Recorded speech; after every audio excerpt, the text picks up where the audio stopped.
The Taliban's ban on female authors in Afghan education, a step backward in a fragile nation. In a move that has sent shockwaves through the international community, the Taliban-led government in Afghanistan has imposed a sweeping ban on books authored by women in schools, colleges, and universities. This decree, which also prohibits the teaching of 18 subjects including human rights and sexual harassment, has blacklisted at least 679 titles, with 140 of them written by female authors. According to the BBC, this purge is justified by the regime on the grounds that such works conflict with Sharia principles, further entrenching restrictions on women's intellectual contributions. Al Jazeera reports that the ban extends to Western political thought and women's rights literature, signaling a deliberate effort to reshape education along rigidly conservative lines.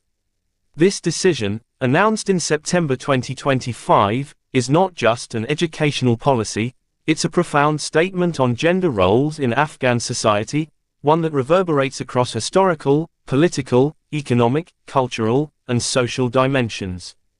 As we delve into this analysis, we'll uncover how this ban exacerbates long-standing challenges in a country already grappling with isolation and underdevelopment. Historically, Afghanistan's treatment of women has been marked by cycles of progress and regression, often tied to shifting political powers.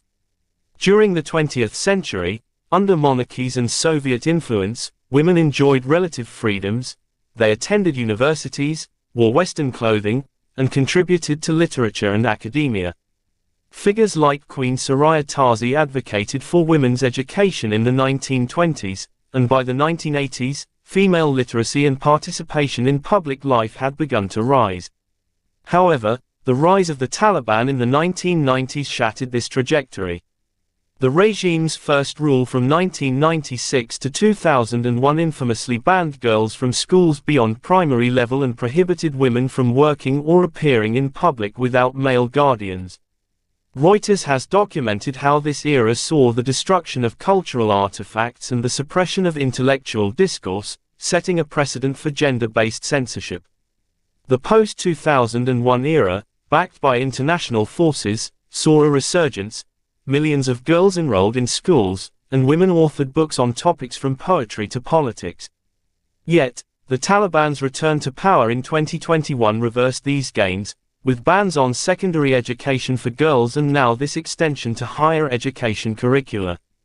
BBC analysts note that this latest decree echoes the 1990s playbook, but in a more digitized world where underground book clubs and online resistance have emerged as acts of defiance. Voice of America commentators argue that such policies stem from a historical fear of external influences, viewing women's intellectual output as a gateway to westernization. Politically, this ban underscores the Taliban's unyielding commitment to an ultra-conservative interpretation of governance, alienating potential allies and deepening Afghanistan's pariah status. The regime, unrecognized by most nations, claims to prioritize Islamic values, but international experts like those from the United Nations decry it as a violation of basic rights. UN Women reports that 4 years after the Taliban takeover, 2.2 million girls remain barred from secondary education, with university access for women severely curtailed. Statements from U.S. Secretary of State Antony Blinken, as covered by The Washington Post, condemn the move as self-sabotage, warning that it hinders diplomatic recognition and aid. European Union officials, per Sky News, believe this reflects internal power struggles within the Taliban, where hardliners dominate to maintain control amid economic collapse. The ban also invites accusations from human rights bodies. Amnesty International claims it confirms systematic gender apartheid, while Human Rights Watch reports that it could lead to further isolation, including travel bans on Taliban leaders. Other potential human rights impacts include heightened risks of forced marriages, domestic violence, and mental health crises among women deprived of intellectual outlets, as noted by global advocates. UN News highlights how these restrictions exacerbate vulnerabilities, leading to broader societal harms like increased gender-based violence and limited access to healthcare. Economically, the decision strikes at the heart of Afghanistan's fragile recovery, where excluding half the population from education and creativity stifles growth.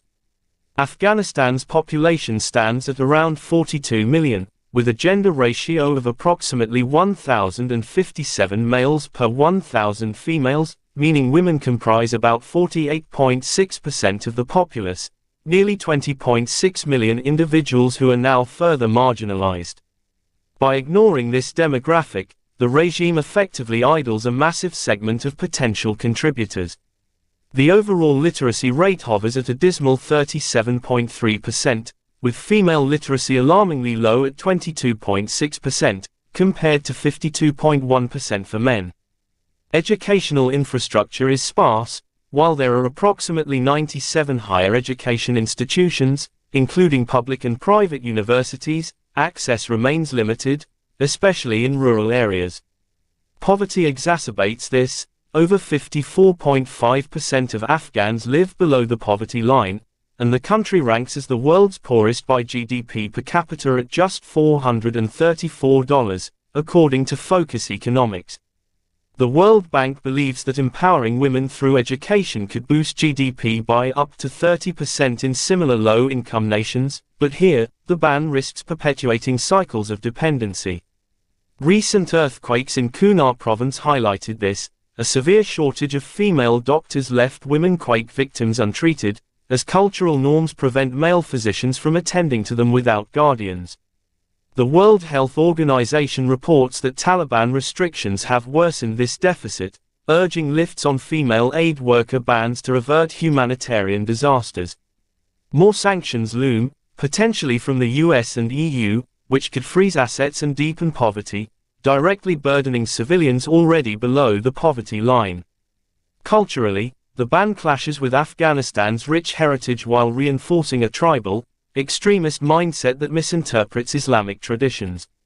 Afghanistan's cultural tapestry includes ancient poetry and storytelling where women like Rabia Borki, a 10th-century Persian poet, held prominence.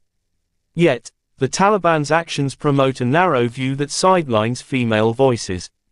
Renowned Islamic scholars, as discussed in academic forums like Islam Stack Exchange, point to historical female figures. Aisha bint Abi Bakr, wife of the Prophet Muhammad, narrated over 2,000 hadiths and authored scholarly works. Fatwa sites like Ilimweb affirm that it is permissible for Muslim women to write and publish books in any useful field of knowledge. Ilmgate analysts interpret a hadith sometimes cited against teaching women to write as merely advisory against misuse, not a blanket ban. This decree, therefore, reflects not true Sharia but a distorted, patriarchal lens, damaging Afghanistan's global image as a beacon of cultural extremism rather than Islamic scholarship. Socially, the implications are devastating, confining women to domestic roles and eroding societal fabric. With women outnumbering men in vulnerability, due to higher rates of widowhood from decades of conflict, this ban risks non-activation of a vital population segment, leading to stunted civic life and innovation. UN experts warn of increased gender-based violence and social isolation. In contrast, developed nations thrive precisely because women participate across fields. In Iceland, women have an 82 to 84% labor force participation rate and lead in gender equality. Sweden boasts high female involvement in parliament and tech, and Norway features near equal workforce participation, fueling economic innovation. Rwanda, post-genocide, has 64% women in parliament, driving social reforms.